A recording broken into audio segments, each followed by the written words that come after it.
শেখ ফরিদ রহমাতুল্লাহ আলাইহি বিরুদ্ধে বাদশা ষড়যন্ত্র করলো, ওলি আল্লাহদের বিরুদ্ধে, আল্লাহর ওলির দরবারের বিরুদ্ধে যুগে যুগে ষড়যন্ত্র হয়েছিল, এখনো হচ্ছে। বলেন এখনো? না হলে এতদিন পরেও কেন মাজার ভাঙা হচ্ছে?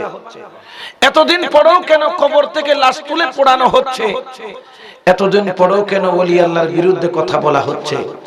ওলি আল্লাহর দরবারে মহিষ নিয়ে যায়, গরু নিয়ে যায়, এগুলো নিয়ে প্রশ্ন তুলে ওলি আল্লাহর দরবার থেকে যে শত শত মাদ্রাসা চালাচ্ছে, ইতিমখানা চালাচ্ছে, লঙ্গরখানা চলতেছে, গরিবদেরকে দান করতেছে, মিসকিনদেরকে দান করতেছে, মানুষ সেদিকে নজর দেয়? জোরে বলেন না দেয়?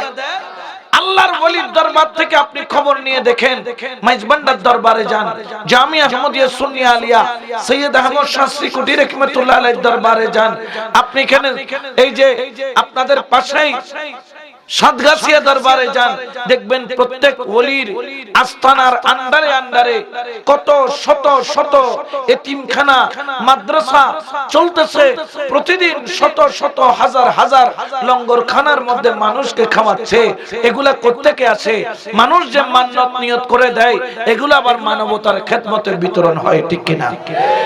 এটা বলার মানুষ নাই, বলেন না? বলার মানুষ নাই। ওই পেঁচ লাগানোর মানুষ তখনও ছিল, পেঁচ লাগানোর মানুষ এখনো আছে। সমন্বয়কের ঘরে লাতাকুড়া হারাই গেলে এটার জন্য এফআইআর হয়, 440 জারি হয়। সমন্বয়কের লাতাকুড়া কোথায় গেল? কিন্তু আল্লাহর ওলির মাজার ভাঙে, লুটতরাজ হয়, ডাকাতি হয়, এগুলা দেখার মতো কেউ